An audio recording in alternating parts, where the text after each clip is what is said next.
If you're worried about the world we're leaving to our children, well, then it looks like your algorithm brought you to the right place. Welcome. I'm the mom behind the mask. Now, I want you to think for a moment. If you knew someone who outright admitted to doing inappropriate things with a minor, what would you assume would happen? What do you think should happen? If they publicly admitted to doing inappropriate things with a minor, don't you think maybe they should be investigated or some sort of legal action should be taken? They should maybe be on some sort of list that we're all aware of? Well, that was not what happened to TikToker Zoe LaVerne after she admitted in 2020 to having a relationship with a minor. She was 19 and 20, and he was 13 years old. I'm going to show you what she said about the situation back then, and then I'm going to play Connor's side of the story that he has just released 5 years later. And long story short, they don't line up. We both liked each other, and then we realized that the ages were too different. Nothing happened between us besides kissing, and I'm saying that now, I'm really sick of people thinking that we did other stuff besides kiss. There's a video going around of people saying that it's me and Connor, and it's of these two people doing something nasty, and that's not us. All the videos that were leaked of Connor and I were us kissing, and I just wanted to come on live and let you guys know that it stopped months ago. It hasn't been a thing for a while now. Connor and I don't have communication right now due to our parents both agreeing to cut our contact and give us both time to heal and from social media, because social media is very toxic to us right now. And we're both just kind of hurting. We're trying to laugh off the situation because we both realized back then that it was just not right and that the ages weren't. Really quickly, before I show you Connor's side of everything, I want to say I think it's so played out and so predictable to hear influencers, when they get involved in any kind of controversy or they get caught up in anything, say, I'm going to take a break from social media because it's just so toxic. You haven't shared your entire life on social media for everyone to see and to be involved in, and you think social media is great when you're getting, when you're getting loved and praised, but then when people call you out on your BS, then social media is toxic. But anyway, this is Connor's side of things, and it is quite long, but I don't want to cut it because I just want to give him the respect of sharing everything that he wants to share. He has been silent for so long and had to ultimately process this through his teen years alone. My name is Connor, and at the age of 13, I was statutory R-worded by a popular TikTok influencer. This happened 5 years ago, and I'm sure that a lot of you are familiar with the situation, and it's taken me a while to come to terms to talk about it. I do want to start off by saying that a lot of the things that you see on the internet of people coming out saying that they were also victims of Zoe, or also that they were involved in the situation in any sense, trying to claim that they underwent any sexual or romantic abuse through her, are completely false. One thing I won't discredit is her being inappropriate on the phone with other minors, saying inappropriate things, or let alone just manipulating other children. But I can confidently say that the extensivity that it got to with me, it has been with just me and no other children. It's taken me a very long time to talk about this, solemnly because of the backlash I have received from the media, because I still am in high school and I still am a minor. But third of all, because I was trying to press legal action against her, and I didn't want my case to be tampered with due to my social media posts. For starters, I was a fan. I did join her fan base in 2018. I had a fan page and everything, and I went on a tour stop in Washington, D.C. in 2018 to meet her for the very first time.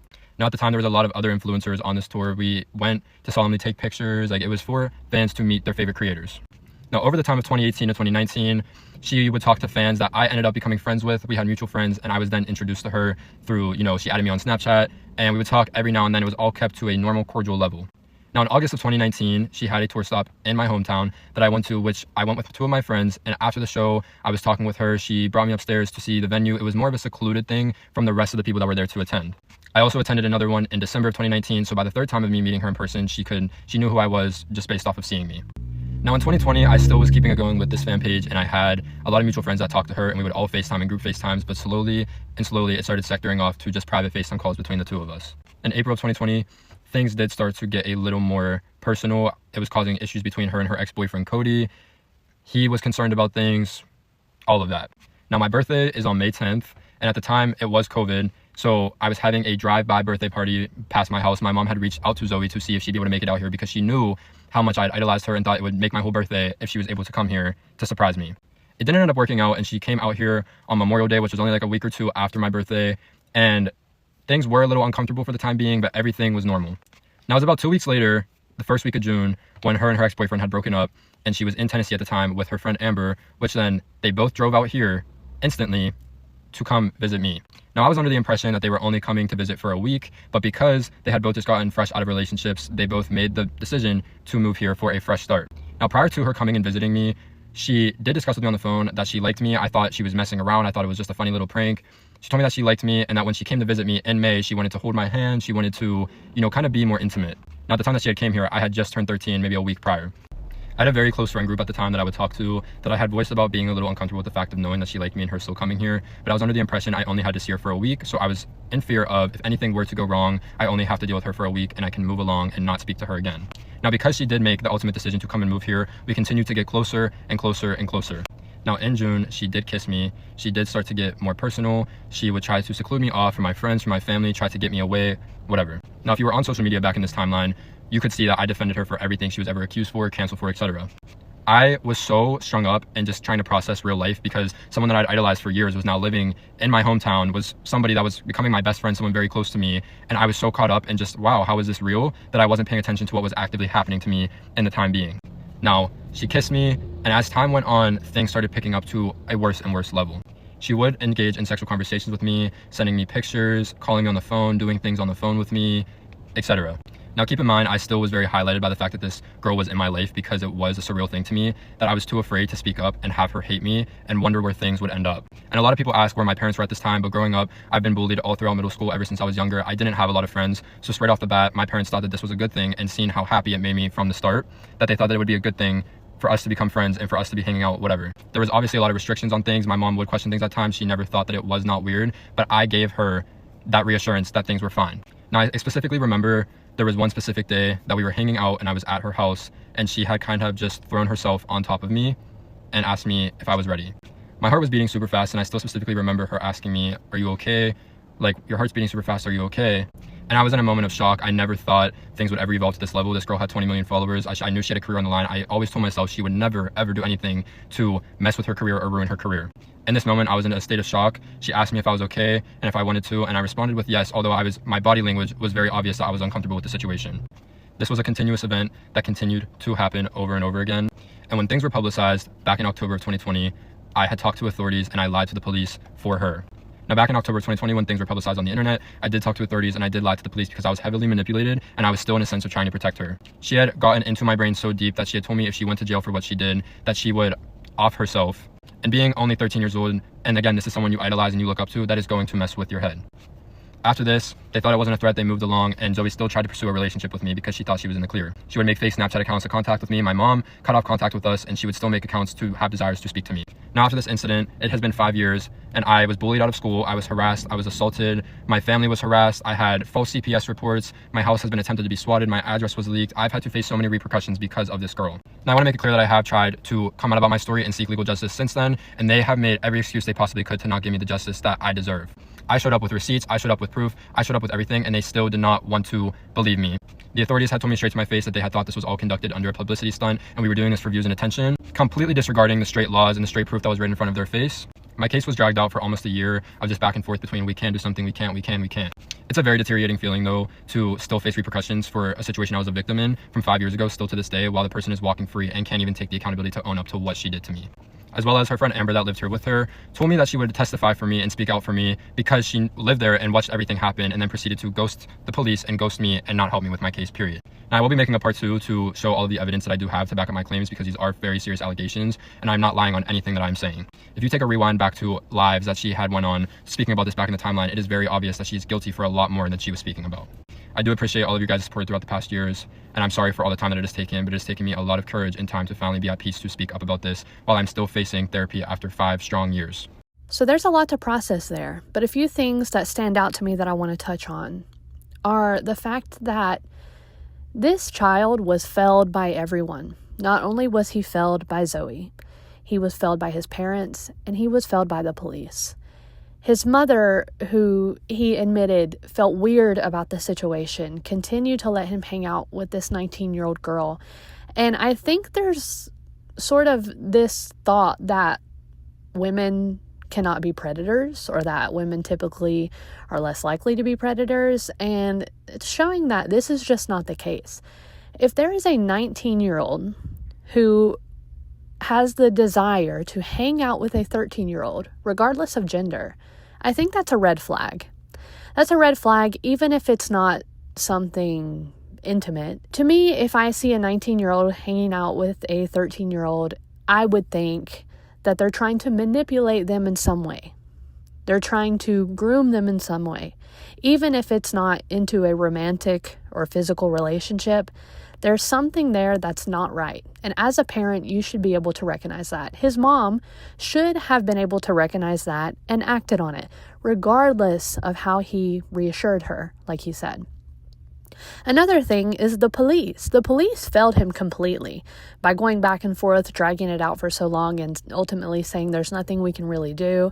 All they would have had to do is scrub her social media to see that there was an inappropriate relationship going on. And Connor was under the age of consent, so even if it was a consensual relationship, which it could be argued by some that it looked consensual, he was still not able to consent. He was a 13-year-old boy. And then there's Zoe, obviously. I am 19 years old and I know better than to do anything with a 13-year-old minor. My fucking career is set on minors. Now, something that always stands out for me with people like this is that they will always say, if they're guilty, that is, they will always say, I knew better. I know better than to do something like that. I know better than to be with a minor. What do you mean you know better? The response should be, I could never be attracted to a 13-year-old. I could never be attracted to a child. That tells me that in your mind, like subconsciously, there's an attraction there, but you know better. That's what you're telling me. There's an attraction there, but you know better. And to me, that is disgusting. I just wanted to tell you that you're beautiful. And I love you.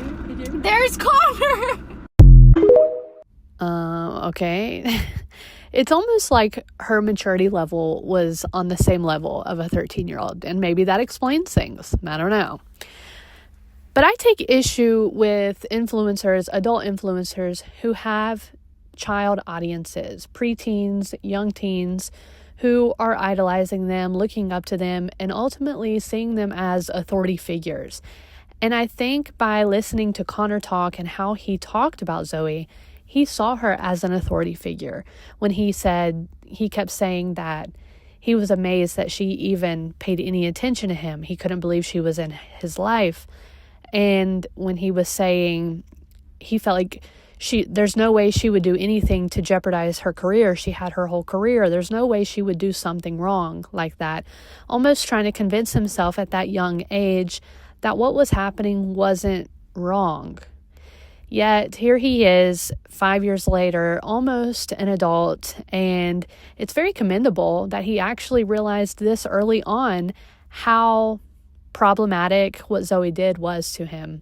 And I want to point out, if you weren't able to put the pieces together in what he was saying, she actually started talking to him and talking inappropriately to him when he was 12 years old. This was a literal child. And it bothers me that she uses the language of we felt, we did, we developed feelings, we decided the age difference was too much. When in reality, he was a child who had no ability to make decisions in this scenario, and she was the adult who took advantage of him. Now, I don't think it's appropriate to put in any of the videos of them actually kissing and things like that are online and you can find. And not that it makes any difference what Connor looked like, but I just see these pictures, and as an adult, I see a child. And I just don't understand how you can see this person, this child, and feel an attraction to him. I just don't get it. And while Connor is just now at the point in his life where he feels like he can share what happened to him, And he is bravely sharing with the world at still the young age of 17, which is, again, so commendable. Zoe has moved on. She has completely moved on with her life and is pretty far removed from what happened. And I think she welcomed the distance. She does not want people to remember what happened. But with Connor coming out and telling his story, it has renewed the memory of 2020 and everything that she did.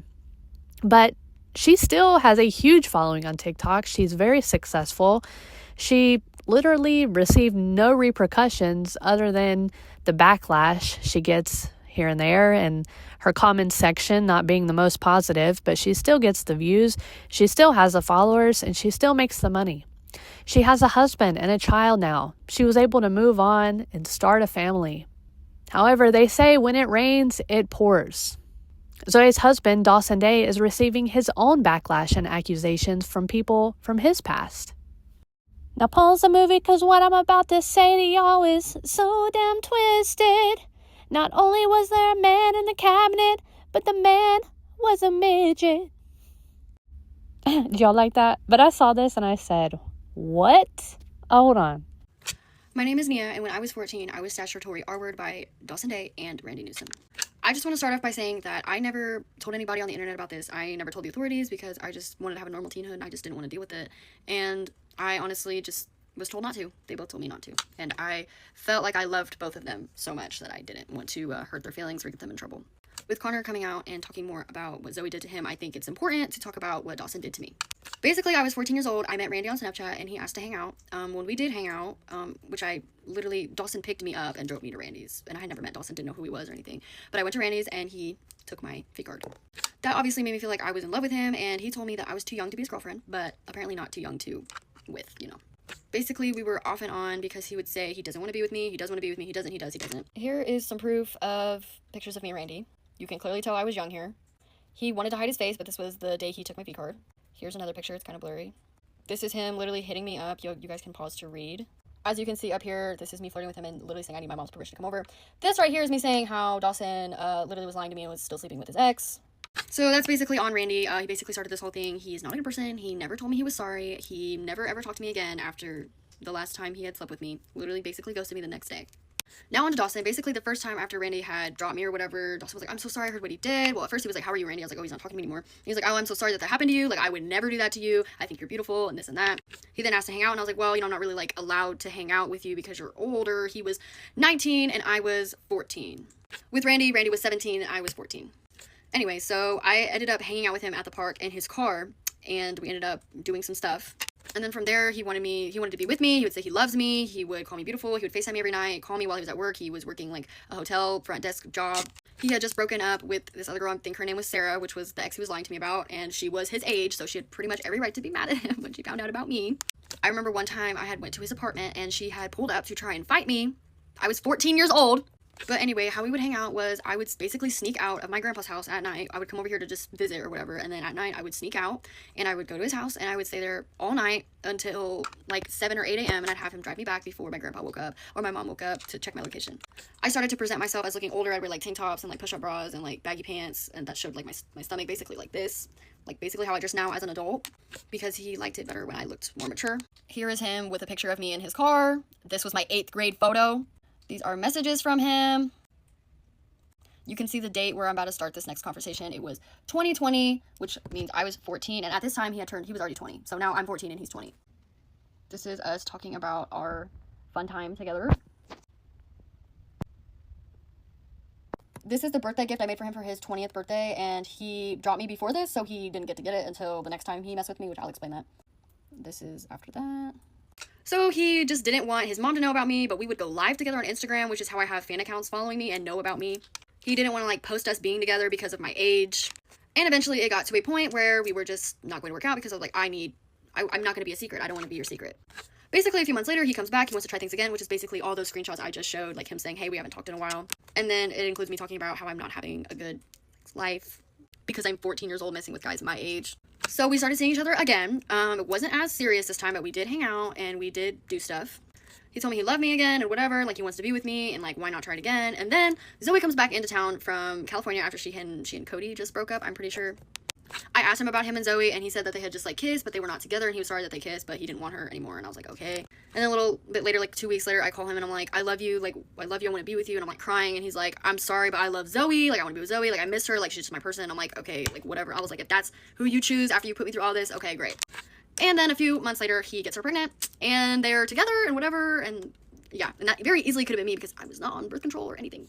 I'm not going to plug in video proof evidence that we were not just friends. Okay, I'm just going to talk over this because I can't play the background music. But when she showed her photo in his car and she said, this is my 8th grade photo, it's like, you know, these are children, right? But when you just see it, when you see that, like the picture I showed with Connor also, it's like, ew, what? So there's that. There's also this video. So up here you can see the date, which is May 13th, 2020. This is Randy. I kind of can't stay still right now. And Dawson. That was just to show that I was always with both of them, and they were basically passing me back and forth like a blunt. There's nothing funny about the situation, but like I have humor, and it literally was they were passing around a minor, a 14-year-old girl, back and forth. Like, and I didn't know any better. I was just like, I love the attention. I didn't get a lot of attention at home. I didn't have a father, nothing. So the only attention I was getting was from these 2 adult men who were both graduated from high school as I was just exiting middle school. I was literally in 8th grade. This was the summer of 8th grade, like when Corona just started. So basically how I ended up talking to Zoe and like the rest of the story is basically my ex-boyfriend, who I'm so very, very close with, used to live with Dawson when he was like a kid, and Dawson was a teenager who was like in high school. And my ex-boyfriend is my age, the same age. Dawson had been basically sexually abusing my ex-boyfriend, and that is true. I do not have the proof or evidence for that. My ex-boyfriend is obviously a man, so, you know, do with that with what you will. I'm not going to tell y'all who he is unless he wants to come out and do his own thing, but that's just important to know. So after I told my ex-boyfriend, like, what Dawson had did to me, he took it upon himself to go on one of Dawson's live streams and be like, you touch little girls, like, you're an awful person, you're a pedophile. And Dawson basically ended the live stream and like texted my ex-boyfriend and was like, what's wrong with you, like, da-da-da-da. And then he texted me, and these are those screenshots. You guys can pause to read that, but you can obviously see the dates. This is about a year after this had happened. This is my response. I'm obviously going to blur out my ex-boyfriend's name. This is also the last time we talked. He congratulated me into getting into college, and I just said thank you. There was no response from him because he called me to talk to me, and then he had Zoe add me on Snapchat and talk to me. I took this on my iPad because I didn't want her to get the notification that I screenshotted, but you guys can pause to read. She basically wanted me to FaceTime her so she could beg me not to say anything. I did accidentally just unsave it and it disappeared, so if she posts anything, that's what happened. This is her account. This is her real account, authenticated account, so just wanted to prove that. Basically, she just called me and begged me not to say anything because I had a child on the way, and I was like, it's totally fine, I won't say anything, I'm not really looking for the drama, I'm sorry my ex said something, whatever. She's like, okay, well, I'll keep you added, you're so pretty, you can talk to me whenever. That's basically how the conversation went. I never talked to any of them ever again except Dawson when he congratulated me getting into college last year. That's my story, and Dawson Day and Randy Newsom are both predators and deserve having the truth be told about them. Okay, what? I saved this video before I actually watched the entire thing, like the last half. And so this is brand new information to me. If you have any more information on this, please let me know. If you were present during that live stream, please let me know. But for now, I have to just act like I didn't hear that. I have to move on, stay on track here. And that is that Dawson, Zoe LaVerne's husband, is being accused of this by this girl. And, you know, if it's true, I mean, she came with receipts. But you have to say alleged. A 20-year-old with a 14-year-old, a girl who's just coming out of middle school, you know, problematic on so many levels, disgusting on so many levels. And I'll say, I myself fell victim to something like this. Other girls I went to school with and knew fell victim to things like this. I think when it happens, you're a freshman in high school and you're thinking, oh, I'm hanging out with this guy that's already graduated. I'm so mature for my age. I'm special. He sees something in me, you know, and you feel like you feel like that girl. And really, you are that girl that's being taken advantage of, truthfully. And unfortunately, it's hard to see that until you actually become an adult. And you look back and you're like, wow, that was not great. But it seems as if Zoe and Dawson are pretty much having the same issue, have had the same issues, have the same attraction to younger people, should I say, allegedly. And it's coming back to bite them right now. But I think it's so odd to be doing something like that and to even, after all this time, look back and not really feel any remorse for it. And you know that they don't, because then they post things like this. Getting out of a toxic relationship in 2020 and manifesting this song to meet the one. I'm sorry, Dawson. Weren't you with the 14-year-old in 2020? Allegedly. And this one from Zoe. I'm sorry, but you can't convince me that this isn't about Connor getting carried away with a situationship that never really turned into a relationship. And I included this one because I'm kind of confused, because didn't Connor say that her and Cody broke up because he felt like she was getting too close to Connor and that it was weird? But then also Nia said when her and Dawson had gotten together, Zoe and Dawson, that she had just broken up with Cody. Okay, sorry, let me not get sucked into this drama or this tea, because it's not tea, it's actually a serious matter. And that is that both Zoe and Dawson have these allegations, and neither of them have had any repercussions for them. And I'm not I don't want to split up a family. I don't want this child of theirs left parentless. And I'm also not one to be like, oh, it's not a witch hunt, you know what I mean? But also, let's have some accountability here. Let's at the very least realize that Zoe has admitted to at least having an inappropriate relationship with Connor. We both liked each other, and then we realized that the ages were too different. When he was 12 and 13 years old. And there are receipts of Dawson having an inappropriate relationship with this girl when she was 14 years old. Let's have some accountability here. Let's not have a platform where we can still push our content out to children that are still watching us, because their content is still being pushed to minors. And also, there are lists for people like this. Let's get on one. Let's get on a list so that their neighbors with children around that age know what they've done. I mean, that's just my opinion.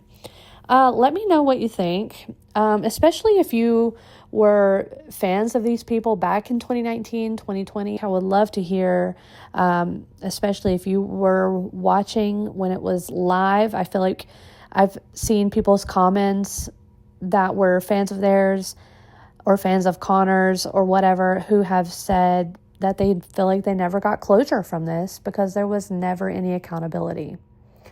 Anyway, if you're still here, I thank you for watching, and subscribe if you like. This was my 8th grade photo. It's just so, pathetic that, she just comes in and, almost she's so close to passing me, and everybody's reminding me that she's gonna pass me. And I just want to prove this bitch that I am better than her, because I am Zoe fucking LaVerne, and I